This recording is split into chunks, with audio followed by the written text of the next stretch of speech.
Subscribe कीजिए हमारा channel crazy GK trick और लेटेस्ट वीडियो नोटिफिकेशन के लिए इस बेल आइकन को दबाएं। Hello friends, welcome to crazy GK trick. दोस्तों, इंडियन ज्योग्राफी की टेस्ट सीरीज में देखिए आज के इस वीडियो में हम डिस्कस करेंगे भारत के तट, मैदान और घाट को। बहुत ही इंपॉर्टेंट टॉपिक है। इस टॉपिक के सभी इंपॉर्टेंट क्वेश्चन हम इस वीडियो में सॉल्व करेंगे। सारा इंपॉर्टेंट थ्योरी सेक्शन भी मैं आपको समझाऊंगा। अगर आपको देखिए इस वीडियो का पीडीएफ डाउनलोड करना है तो क्रेजी जीके ट्रिक का एप्लीकेशन डाउनलोड कर लीजिए, वहां पर हमने ऑप्शन दे रखा है। तो चलिए फ्रेंड्स, हम वीडियो को स्टार्ट करते हैं। देखिए यहाँ पर पहला क्वेश्चन है, भारत में कितने राज्य तट रेखा से लगे हैं? तो फ्रेंड्स, पहले हम देखिए सारा थ्योरी सेक्शन जो है वो डिस्कस कर लेते हैं, उसके बाद में सभी इंपॉर्टेंट क्वेश्चंस को सॉल्व करेंगे। तो चलिए थ्योरी सेक्शन को समझते हैं। देखिए फ्रेंड्स, इस वीडियो में हम भारत के तट, भारत के तटीय मैदान और भारत के घाट को अच्छे से डिस्कस करेंगे। भारत जो है वो तीन ओर से समुद्र से घिरा हुआ है। पूर्व में बंगाल की खाड़ी से, पश्चिम में अरब सागर से और दक्षिण में हिंद महासागर से। भारत की मुख्य भूमि की तट रेखा की बात करें तो उसकी लंबाई कितनी है? 6100 किलोमीटर, 6100 किलोमीटर। और अगर द्वीपों के तट रेखा को मिला लें तो कुल देखिए कितनी लंबाई हो जाती है तटों की? 7516 किलोमीटर। ठीक है, वेरी वेरी इंपॉर्टेंट है। अगर बात करें कि भारत के कितने ऐसे राज्य हैं जो समुद्री तट से लगे हुए हैं, तो ध्यान रखिएगा 9 ऐसे राज्य हैं। 9 राज्यों की सीमा जो है वो समुद्री तट से लगी हुई है। कौन कौन से? गुजरात, महाराष्ट्र, गोवा, कर्नाटक, केरल, तमिलनाडु, आंध्र प्रदेश, उड़ीसा और पश्चिम बंगाल। इन 9 राज्यों की जो सीमा है वो समुद्री तट से लगी हुई है। इसमें देखिए सबसे लंबी तट रेखा जो है वो किस राज्य की है? गुजरात की है, 1214 किलोमीटर। और सबसे कम तट रेखा वाला राज्य कौन सा है? गोवा है, जिसकी है 101 किलोमीटर। तो वेरी वेरी इंपॉर्टेंट है, गुजरात सबसे लंबी तट रेखा वाला राज्य है। अगर बात करें कि सबसे ज्यादा तट रेखा वाला केंद्र शासित प्रदेश कौन सा है, तो फ्रेंड्स कौन सा है? अंडमान निकोबार है, जिसकी तट रेखा की लंबाई कितनी है? 1962 किलोमीटर है। तो ये देखिए तट रेखा से रिलेटेड कुछ इंपॉर्टेंट पॉइंट हमने डिस्कस करे हैं। आगे अब बात करते हैं भारत के तट की। भारत का ये वाला जो भाग है ये कहलाता है पूर्वी तट, और ये वाला जो आपको भाग दिख रहा है ये क्या कहलाता है? पश्चिमी तट कहलाता है। पूर्वी तट पर स्थित पर्वत श्रृंखला जो है उसे देखिए पूर्वी घाट, और पश्चिमी तट पर स्थित पर्वत श्रृंखला जो है उसे क्या कहा जाता है? पश्चिमी घाट कहा जाता है। क्लियर हुआ? पश्चिमी घाट किसे कहा जा रहा है? जो पश्चिमी तट पर स्थित पर्वत श्रृंखला है। क्लियर हुआ? पश्चिमी घाट को देखिए सह्याद्री पर्वत के नाम से जाना जाता है, और पूर्वी घाट को देखिए महेंद्रगिरी पर्वत के नाम से जाना जाता है। पश्चिमी घाट को सह्याद्री पर्वत और पूर्वी घाट को महेंद्रगिरी पर्वत के नाम से जाना जाता है। एक इंपॉर्टेंट चीज ध्यान रखिएगा कि ये जो घाट है ये एक्चुअल में देखिए पठारों की ढलानी है। ठीक है, तो ये एक इंपॉर्टेंट चीज है, आप इसको ध्यान रखिएगा। आगे देखिए, इन पूर्वी घाट और पश्चिमी घाट से तट रेखा तक फैला 10 से 30 किलोमीटर तक का संकीर्ण मैदानी जो क्षेत्र है ये क्या कहलाता है? पूर्वी तटीय मैदान और पश्चिमी तटीय मैदान कहलाता है। क्लियर हुआ आपको? घाट किसे बोला जा रहा है, मैदान किसे बोला जा रहा है और तट किसे बोला जा रहा है? ठीक है, ये देखिए डाउट आपका क्लियर होना बहुत जरूरी है, जो कि हमने अच्छे से समझ लिया है। पश्चिमी तट की बात करते हैं फ्रेंड्स, तो इसे बेसिकली 4 भागों में बांटा गया है। गुजरात से लेकर दमन तक का जो भाग है इसे देखिए काठियावाड़ तट के नाम से जाना जाता है। किस नाम से? काठियावाड़ तट के नाम से। दमन से लेके गोवा तक का जो भाग है ये क्या कहलाता है? कोंकण तट के नाम से कहलाता है। और ये जो मैदान है ये कोंकण तटीय मैदान कहलाता है। गोवा से लेकर कर्नाटक तक का जो भाग है ये केंद्रा तट कहलाता है। कर्नाटक से लेकर केरल तक का जो भाग है ये क्या कहलाता है फ्रेंड्स? मालाबार तट के नाम से जाना जाता है। तो आपको क्लियर हुआ, काठियावाड़ तट, कोंकण तट, केंद्रा तट और मालाबार तट, ये जो है ये पश्चिमी तट के ही नाम है। क्लियर हुआ आपको? पूर्वी तट की बात करें तो देखिए तमिलनाडु के कन्याकुमारी से लेकर आंध्र प्रदेश तक का जो तट है इसे क्या कहा जाता है? कोरोमंडल का तट कहा जाता है। वेरी वेरी इंपॉर्टेंट है, बहुत बार एग्जाम में क्वेश्चन देखिए यहाँ से पूछा जाता है, ध्यान रखिएगा इस चीज को। साथ ही एक इंपॉर्टेंट चीज ध्यान रखिएगा, कन्याकुमारी को ही केप कोमोरिन के नाम से जाना जाता है। तो अक्सर एग्जाम में देखिए आपको कंफ्यूज करने के लिए ये नाम दे देते हैं, तो ध्यान रखिएगा कन्याकुमारी को ही केप कोमोरिन के नाम से जाना जाता है। आगे देखिए, आंध्र प्रदेश से लेकर पश्चिम बंगाल तक का जो भाग है ये क्या कहलाता है? डेल्टा क्षेत्र कहलाता है। और इस क्षेत्र में फैले मैदान को किस नाम से जाना जाता है? उत्तरी सरकार के नाम से जाना जाता है। ये चीज भी आप ध्यान रखिएगा। जिस स्थान पर पूर्वी घाट और पश्चिमी घाट मिलते हैं उसे संयुक्त रूप से नीलगिरी पहाड़ी के नाम से जाना जाता है। ध्यान रखिएगा, नीलगिरी पहाड़ियों के नाम से किसे जाना जाता है? जहां पर पूर्वी घाट और पश्चिमी घाट मिलते हैं। और फ्रेंड्स, नीलगिरी पहाड़ियों की सर्वोच्च चोटी जो है वो कौन सी है? डोडा बेट्टा है। डोडा बेट्टा जो है वो नीलगिरी पहाड़ियों की सर्वोच्च चोटी है। नीलगिरी पहाड़ियों को पहाड़ियों की रानी के नाम से भी जाना जाता है। इसी पहाड़ी में प्रसिद्ध स्थान जो है, देखिए टूरिस्ट प्लेस ऊटी जो है वो यहाँ पर ही स्थित है। क्लियर हुआ? नीलगिरी पहाड़ियाँ जो है जहाँ पर पूर्वी घाट और पश्चिमी घाट मिलते हैं, वो पहाड़ियाँ जो है वो क्या कहलाती हैं? नीलगिरी पहाड़ियाँ कहलाती हैं। इस चीज़ को देखिए हम जब पर्वत वाला वीडियो डिस्कस करेंगे तो उसमें अच्छे से और डिस्कस कर लेंगे।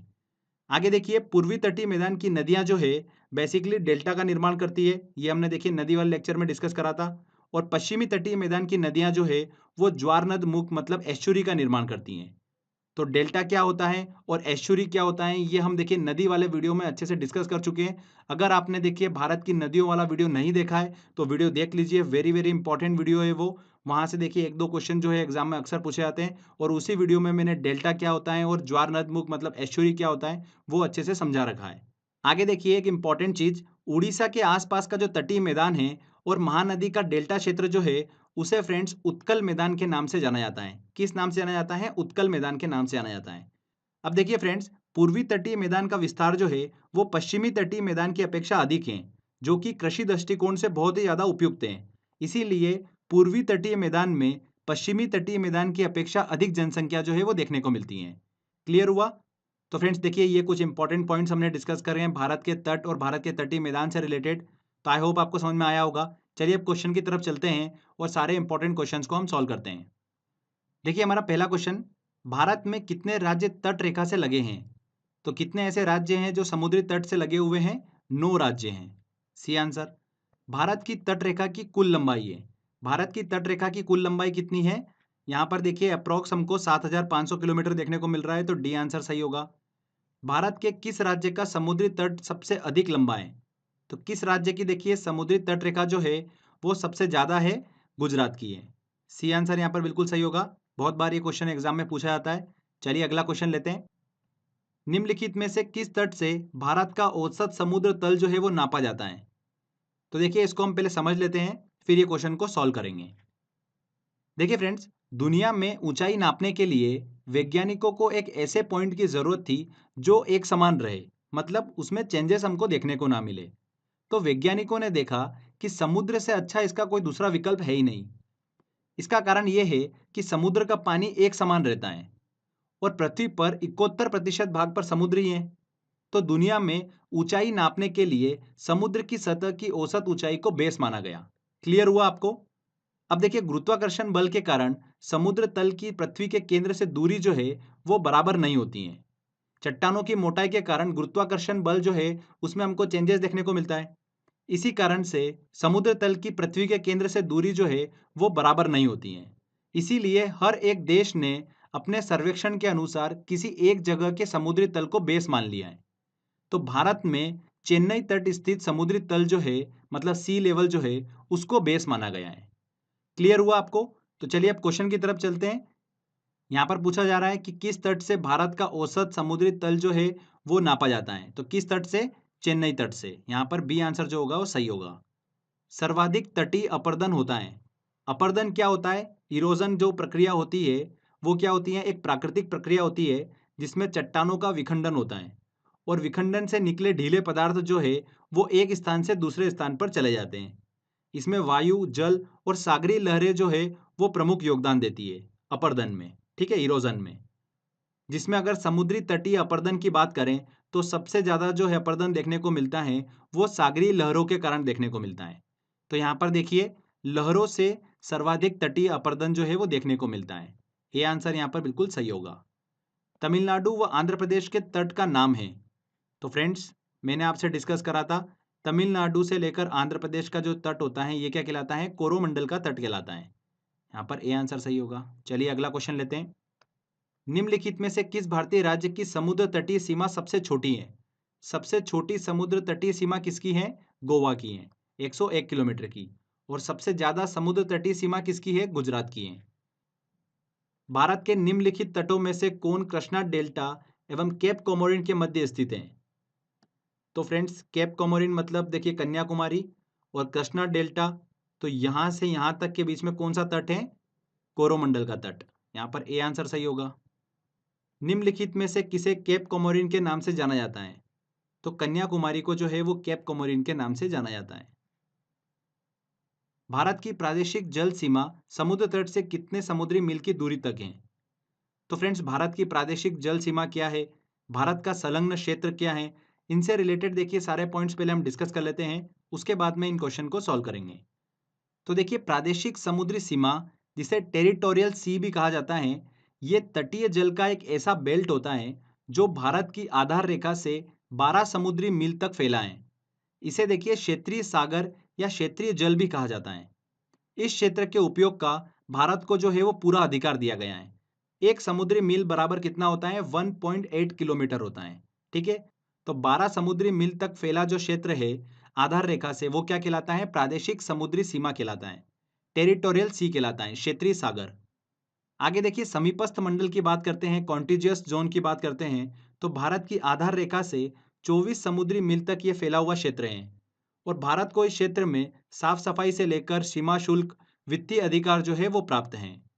इसके बाद देखिए, अनन्य आर्थिक अधिकार की बात करते हैं, एक्सक्लूसिव इकोनॉमिक जोन की बात करते हैं, तो ये भारत की आधार रेखा से 200 समुद्री मील तक फैला क्षेत्र है और इस क्षेत्र में भारत को वैज्ञानिक परीक्षण करने के अधिकार है, द्वीपों के निर्माण के अधिकार है और प्राकृतिक संसाधनों के दोहन के अधिकार है।